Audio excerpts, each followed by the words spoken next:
వి gold trusted gold buyers తాకట్టులో ఉన్న బంగారాన్ని విడిపించి ఈ రోజు ఉన్న మార్కెట్ ధరకే కొనబడును. మరిన్ని వివరాలకు సంప్రదించండి 77107720.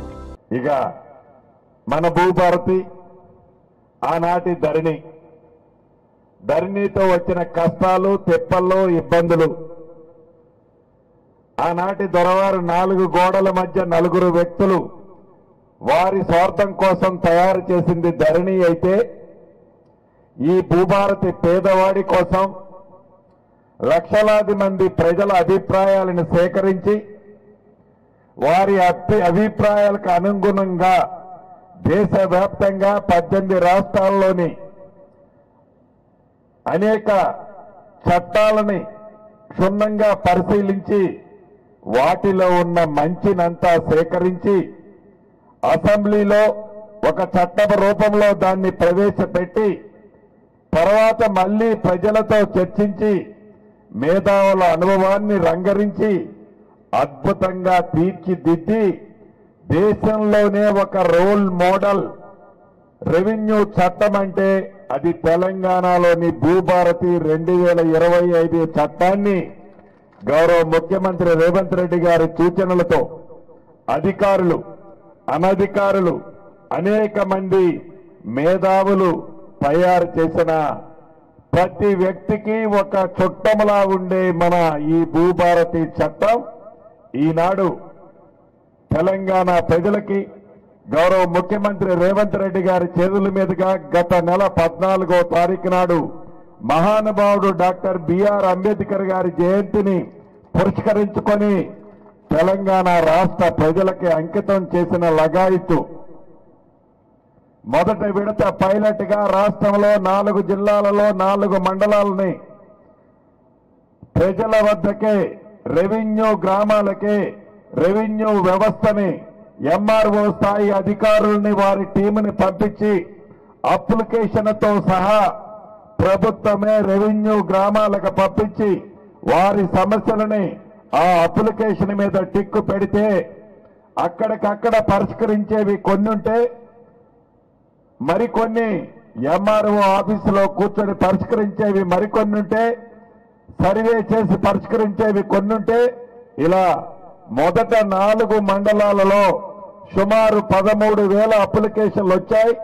వాటన్నిటినీ జూన్ 2వ తారీఖు రాష్ట్ర అవతరణ దినోత్సవం నాడు పరిష్కరించే బాధ్యత అధికారులకు ఇచ్చి ప్రతి అంశంలో ప్రతి సమస్యకి పరిష్కారాన్ని కనుగొనే విధంగా తయారు చేసిన ఈ భూభారతి చట్టం ద్వారా ఎంఆర్ఓ స్థాయి నుంచి సిసిఎల్ఐ స్థాయి వరకు అధికారాలని వికేంద్రీకరించి ఎక్కడా ఇబ్బంది కలగకుండా ఉండే విధంగా ఇందాక రైతన్నలు చెప్పినట్లు ఏ అధికారైనా తప్పు చేస్తే ఉద్దేశపూర్వకంగా రైతన్నలను ఇబ్బంది పెడితే అటువంటి అధికారుల మీద చర్య తీసుకునే అవకాశాన్ని కూడా ఈ చట్టంలో పొందుపరిచి ఈ చట్టం ద్వారా రెండో విడతగా రాష్ట్రంలో 28 మిగతా జిల్లాలలో 28 మండలాలలో మన బుగ్గారం మండలాన్ని కూడా గౌరవ లక్ష్మణ సూచనల మేరకు తీసుకోవటం జరిగింది. ఇప్పటి వరకు ఇక్కడున్న 10 రెవెన్యూ గ్రామాలలో ఈ మండలంలోని 10 రెవెన్యూ గ్రామాలలో 744 అప్లికేషన్లు నిన్నటి వరకు రావటం జరిగింది. ప్రధానమైన సమస్యల్లో సాదా బైనామాలు, ఈ సాదా బైనామాలకు సంబంధించిన దాన్ని ఆనాడు 2020 చట్టంలో సాదా బైనామాలకి ఆన్లైన్ లో అప్లికేషన్లు చేసుకోమన్నారు. చట్టంలో ఆ అంశాన్ని పెట్టని కారణంగా 9,26,000 మంది రైతన్నలు అప్లికేషన్లు చేసుకుంటే గడిచిన ఈ 5 సంవత్సరాల నుంచి ఆ కంప్యూటర్లోనే అప్లికేషన్లు ఉన్నాయి. వాటిని పరిష్కరించే అంశాన్ని ఈ చట్టంలో పొందుపరచబడింది. ఏ కారణం చేతైనా రైతన్న ఇంటి పేరు కానీ తన పేరు కానీ తన కులం కానీ తనకున్న భూమి కానీ ఎక్కువలు తక్కువలు పడ్డా ధరణిలో ఉన్న లోపాల వల్ల చెప్పులు అరిగిందాక రైతన్నలు ఆఫీసుల చుట్టూ తిరిగారే తప్ప సమస్య పరిష్కారం కాలేదు. ఇటువంటి సమస్యలని ఆ గ్రామంలోనే పరిష్కరించే విధంగా ఈ చట్టంలో పొందుపరచబడింది. ఏ రైతన్న కన్నా ఉద్దేశపూర్వకంగా ఏ అధికారన్నా ఇబ్బంది పెడితే ధరణిలో ఆ రైతు ఘోష చెప్పుకునే ప్లాట్ఫారం లేకుండా చేశారు. ఆ రైతు ఆ ఆలి మెడలో ఉండే తాళిని అమ్ముకుని కోట్లు పాలయ్యాడే తప్ప ఆ సమస్య పరిష్కారం కాలేదు. ఈ భూభారతి చట్టంలో ఒక ఎంఆర్ఓ గారు తప్పు చేస్తే కోర్టుకు వెళ్ళనవసరం లేదు. ఆర్డీఓ కానీ అడిషనల్ కలెక్టర్ గారి దగ్గరికి ఈ 2 స్థానాలకి డైరెక్ట్ గా మీరు వెళ్ళి అప్పీల్ చేసుకోవచ్చు, కాగితం ఇవ్వచ్చు. ఎవరు తప్పు చేశారని అనిపిస్తే పైనుండే 2 అధికారుల దగ్గరికి వెళ్ళి అప్పీల్ చేసుకునే అవకాశాన్ని ఈ చట్టంలో పొందుపరచబడింది. అంతేకాదు సిసిఎల్ఐ తర్వాత ప్రత్యేకమైన ట్రిబ్యునల్స్ ని కూడా ఏర్పాటు చేసే అంశాన్ని ఈ చట్టంలో పొందుపరచబడింది. అంతేకాదు భూమికి సరిహద్దులు ఉన్న కారణంగా సరిహద్దులు తప్పులు తడకలు ఉన్న కారణంగా రైతన్నలకి గ్రామీణ ప్రాంతంలో భూములు పంచాయతీలు ఎక్కువ వస్తున్నాయని వివిధ రాష్ట్రాల ద్వారా మనం సేకరించిన ఆధారాలకు అనుగుణంగా సర్వే ఏదైతే రిజిస్ట్రేషన్ చేసేటప్పుడు సర్వే మ్యాప్ని కంపల్సరీగా పెట్టడం జరిగింది. అంతేకాదు ఏ రైతన్న స్వచ్ఛందంగా సర్వే చేస్తే ఆ రైతన్న మ్యాప్ను కూడా వారి పాస్బుక్ లో ఆ మ్యాప్ను కూడా జత చేయటం జరుగుద్ది అఫీషియల్ గా. ఇంత సర్వే చేయాలంటే మన దగ్గర సర్వేలు లేరు కదా అని రైతన్నల్లో కొంత అనుమానం ఉంది. దాన్ని దృష్టిలో పెట్టుకొని ప్రభుత్వ పక్షాన ఇప్పుడు 283 మంది సర్వేర్లున్నారు. మొదటి విడతగా దీన్ని 1000 మందికి పెంచాము. అంతేకాదు ప్రైవేటు సర్వేర్లకి లైసెన్సులు ఇచ్చి వాళ్ళకి 3 నెలలు ట్రైనింగ్ ఇచ్చి రాష్ట్ర వ్యాప్తంగా సుమారు మొదటి విడత 6000 మందిని సర్వేర్లని ఈ రోజు చివరిగా అప్లికేషన్ డేట్ ఉంది. ఈ జూన్ 2వ తారీఖు నాడు అపాయింట్ చేస్తున్నాము. ప్రతి మండలానికి మండల స్థాయిని బట్టి అంటే ఆ ఉన్న భూమిని బట్టి 8 మంది నుంచి 15 మంది సర్వేర్లు మీ నియోజక మండలాలలో ఉంటారు. కాబట్టి భవిష్యత్తులో సర్వే చేయాలి అంటే రోజులు, నెలలు, సంవత్సరాలు ఎదురు చూడాల్సిన అవసరం రాదు. అంతేకాదు ఆనాటి దొరవారి అర్ధరాత్రి నిర్ణయం వల్ల రాష్ట్రంలో ఉండే 10,956 రెవెన్యూ గ్రామాలలో ఉండే విఆర్ఏ, విఆర్ఓ వ్యవస్థలని అర్ధరాత్రి ఒక పెన్ను పోటుతో నడి రోడ్డున పడేసి ఈ రెవెన్యూ గ్రామాలకి రెవెన్యూ వ్యవస్థను లేకుండా చేశారు. ఈ చట్టంలో సర్వేర్లతో పాటు రెవెన్యూ అధికారులకు కూడా ఈ జూన్ 2వ తారీఖు నుంచి రాష్ట్రంలోని 10,956 రెవెన్యూ గ్రామాలకి రెవెన్యూ అధికారుల్ని పంపిస్తూ ప్రతి డిసెంబర్ 31వ తారీఖు నాడు గతంలో లాగా ఆ సంవత్సరంలో జరిగిన అమ్మకాలు, కొనుగోలు అన్నిటినీ కలుపుకొని జమాబందీ కార్యక్రమాన్ని కూడా ఏర్పాటు చేసే విషయాన్ని ఈ చట్టంలో పెట్టాము. అంతేకాదు ఇందాక సీనన్ను లాగా అడిగినట్లు గతంలో వంశపారంపర్యంగా వచ్చిన భూమి మ్యూటేషన్ చేసేటప్పుడు ఒక తమ్ముడికో అన్నకో తెలియకుండా సంతకాలు పెట్టించుకుంటే రామలక్ష్మణులా ఉండాల్సిన కుటుంబం విడిపోతే అటువంటి పరిస్థితి రావద్దు అని మ్యూటేషన్ చేయటం కోసం వంశ పారంపర్యంగా వచ్చే భూములకి 30 రోజులు గడువు ఇవ్వటం జరిగింది. ఏదైతే వరకు ఉన్నటువంటి గతంలో మనకు ఏదైతే ఇబ్బంది జరుగుతుందో నెక్స్ట్ ఆర్డీఓ దగ్గర కానీ జాయింట్ కలెక్టర్ గారి దగ్గర కానీ కలెక్టర్ గారి దగ్గర అప్పీల్ చేసే అధికారం లేనటువంటి ధరణి చట్టాన్ని పట్టుకొచ్చిండ్రు, రెవెన్యూ చట్టాన్ని. అనేక ఇబ్బందులు ఎదుర్కొన్నారు. నేను మా వ్యక్తిగతంగా చాలామంది ఇక్కడ రైతన్నలు కానీ ఈ ప్రాంత ప్రజలకు 2009 నుంచి మా మినిస్టర్ గారు రిక్వెస్ట్ చేస్తున్నా, ఓడినా గెలిచిన ప్రజల మధ్యలో ఉన్నా. గతంలో గత 2018లో గెలిచి ఓడిపోయినా రెండోసారి కూడా నన్ను గుండెల్లో పెట్టుకొని ఈ ప్రాంత ప్రజలందరూ కూడా నన్ను ఆశీర్వదించిండు. మరి ఏదైతే మీ రెవెన్యూ చట్టాన్ని తీసుకొచ్చి గత కొద్ది రోజుల నుంచి జిల్లాకు సంబంధించిన జిల్లా కలెక్టర్ గారి యొక్క నేతృత్వం లోపల రెవెన్యూ అధికారులంతా కూడా ఇల్లు ఆ మండలానికి సంబంధించిన మండల తహసీల్దారుల ద్వారా వారి అప్లికేషన్ తీసుకోవడం కానీ, ఆ భూమికి సంబంధించిన సమస్యల విషయంలో కానీ, వారి ఇబ్బందుల విషయంలో కానీ నేరుగా ఆ ప్రక్రియ మొత్తం కూడా పూర్తి చేసినటువంటి సందర్భం లోపల ఈరోజు గొప్పగా ఈరోజు ఈ మండలానికి సంబంధించిన రైతులతో నేరుగా మాట్లాడేటువంటి ఇంకా రెవెన్యూ చట్ట భూపారి చట్టం లోపల ఇంకేమైనా వెసులుబాటు పరంగా రైతులకు మేలు చేసే విషయం లోపల నేరుగా రైతులతో మాట్లాడాలని చెప్పేసి ఈరోజు రైతు అవగాహన సదస్సు లోపల నేరుగా క్యాబినెట్ మినిస్టర్ గారు వచ్చి రైతులతో నేరుగా మాట్లాడడం అనేది ఇప్పటి వరకు రాజకీయ పరంగా 25 సంవత్సరాల ప్రజా జీవితంలో ఎన్నడూ కూడా చూడలేదన్న. అంటే రైతులు నేరుగా కలవాలనేటువంటి మంత్రి గారు వారి యొక్క సంకల్పం, ఒక ఆలోచన విధానం. మరి ఈరోజు దానిలో భాగంగా నేను ఎక్కువ మాట్లాడకుండా చివరిగా మా మిత్రులందరూ కూడా మనం చేసుకుంటున్నాం. దయచేసి రైతులందరూ కూడా ఏదైతే భూపార చట్టం విషయంలో పట నా ధర్మపురి నియోజకవర్గానికి సంబంధించిన చిన్న ఎగ్జాంపుల్ ఉదాహరణకు మా మంత్రి గారి ముందు పెడతా. ధర్మారం మండలంలో తాతలప్పుడు సాదా కాగితం మీద భూమి కొనుక్కున్నారు సార్. కొనుక్కొని కొడుకు 30 సంవత్సరాలు కూడా ఎంజాయ్మెంట్లో ఉన్నాడు. అనుభవ కాలంలో ఆయన పేరుంది కదా, నేను దుక్కి తిన్నుకుంటున్నా, కల్టివేషన్ చేసుకుంటున్నా, నాకు హక్కు ఉంటుంది కదా అని చెప్పి అనుకున్నాడు.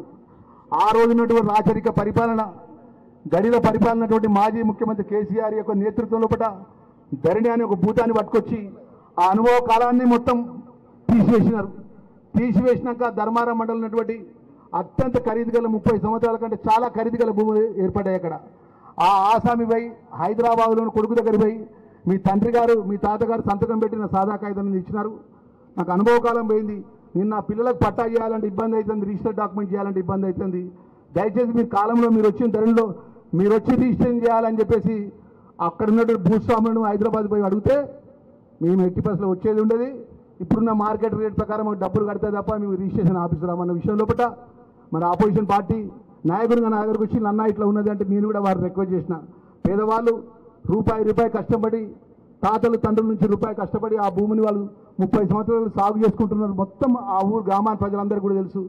ఇప్పుడు ఆ కాగితం ధరణి అనే ఒక కాగితంతో మీరు ఇబ్బంది పెడితే మంచిది కాదంటే అవన్నీ మాకు తెలియదండి, మాకు కావాల్సింది మార్కెట్ రేట్ మీద 50% అని డబ్బులు ఇవ్వాలని చెప్పేసేటువంటి పరిస్థితుల పట్ల ఏ రోజైతే మీ భూభారతి రెవెన్యూ చట్టాన్ని డాక్టర్ బిఆర్ అంబేద్కర్ గారి యొక్క జన్మదినాన్ని అమలు చేసిన తర్వాత ఆ చట్టంకు ఉన్నటువంటి ఏదైతే వెసులుబాటు, ఏదైతే రైతన్నులకు జరిగేటువంటి మేలు చేసే విషయంలో పట్ల ముఖ్యంగా ఒక వ్యక్తిగా లక్ష్మణ్ కుమార్ గా నన్ను గుర్తుపట్టాలంటే ఆధార్ కార్డు కావాలి.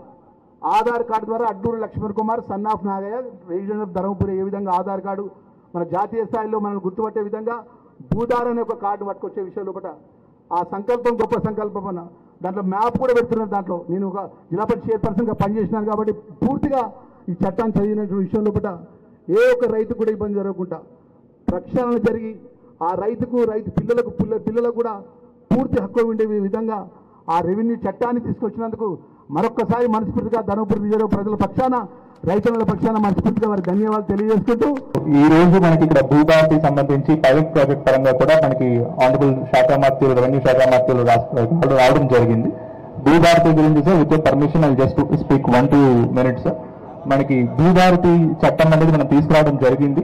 మనకి గవర్నమెంట్ అనేది క్యాబినెట్ కమిటీ ఫామ్ చేసుకొని 18 రాష్ట్రాల్లో ఉన్న రెవెన్యూ చట్టాలన్నీ కూడా ప్రాపర్ గా ప్రిపేర్ చేసుకొని ప్రాపర్ గా అంతా చూసుకొని వాటికి సంబంధించిన బెస్ట్ ప్రొవిజన్స్ అవన్నీ కూడా తీసుకోవడం జరిగింది. మనకు కూడా చట్టం తీసుకొచ్చి మనకి ఏమైనా అప్డేట్స్ ఫీడ్బ్యాక్ ఉన్నాయి కూడా తీసుకొని ప్రాపర్ గా భూభారతి చట్టాన్ని మొత్తం అంతా తీసుకొని ఇంత ముందున్న చట్టాల్లో ఏవైతే తప్పులు ఉన్నాయో అవన్నీ కూడా జరగకుండా ఉన్నట్టుగా కూడా మనం తీసుకోవడం రావడం జరిగింది.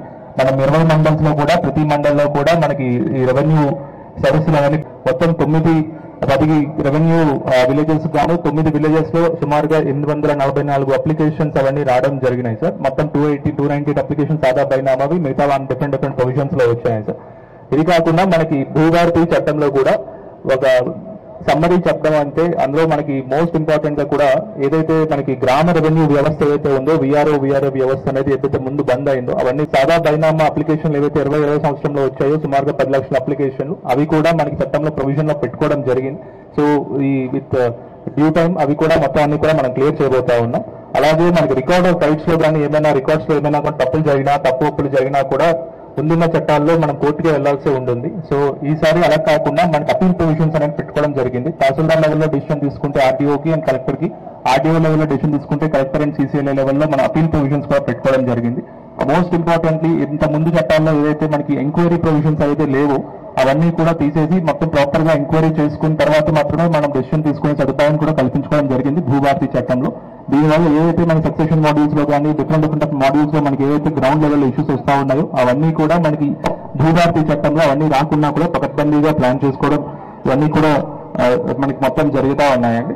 అందరి ఆదరాభిమానాలతో ఎమ్మెల్యే గెలవడం మొదటి నుంచి కూడా నా కుటుంబంతో కాంగ్రెస్ పార్టీతో ఉన్న సంబంధాలు కావచ్చు, మొదటి నుంచి విశేష అనుబంధంతో, అదేవిధంగా ఇప్పుడున్న గౌరవ మంత్రివర్యులు ముఖ్యమంత్రి గారు మరి మళ్ళీ ఇందిరమ్మ కాలం వస్తుంది, ఆ ప్రభుత్వం వస్తుంది, అలాంటి పాలన తీసుకొస్తామతో ఈ ప్రభుత్వంతో కలిసి పనిచేస్తూ ఉన్నాం.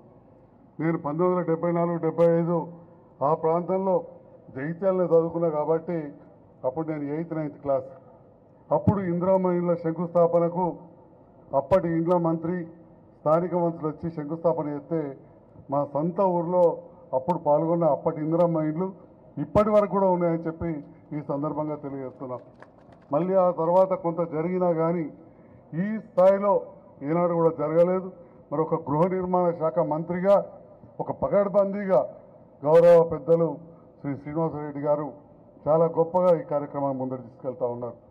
అదేవిధంగా మరి ఈనాటి కార్యక్రమం భూభారతి కార్యక్రమం గతంలో కూడా ఎన్నోసార్లు చట్టాలు వచ్చినాయి. 6 చట్టం కావచ్చు, ధరణి కావచ్చు, ఎన్నో లోపాలతో ఎన్నో ఇబ్బందులు పడ్డారు. నేను రాజకీయాల్లోకి వచ్చిన తర్వాత చాలా సమస్యల విషయంలో చూడడం జరిగింది. అంతకుముందు కూడా మా నాన్న అడ్వకేట్ కాబట్టి ఇప్పుడు మాట్లాడిన మా భాస్కర్ రెడ్డి అన్న కావచ్చు, వాళ్ళందరూ కూడా సుపరిచితులే. చాలాసార్లు చూస్తుంటే ఈ కేసులు ఇవన్నీ తిరుగుతూ ఉంటాయి. ఇవన్నిటికన్నీ ఒకటేసారి పరిష్కారం కాకపోయినా కానీ చాలా పెద్ద ఎత్తున పరిష్కారం చేయాలని చెప్పి గౌరవ మంత్రివర్యులు ఎంత కృత నిశ్చయంతో ఉన్నారో, ఎంత చిత్తశుద్ధితో ఉన్నారో గత కొన్ని నెలలుగా వారు చేస్తున్న ఈ కార్యక్రమాన్ని మనం చూస్తూ ఉన్నాం మీడియా ద్వారా.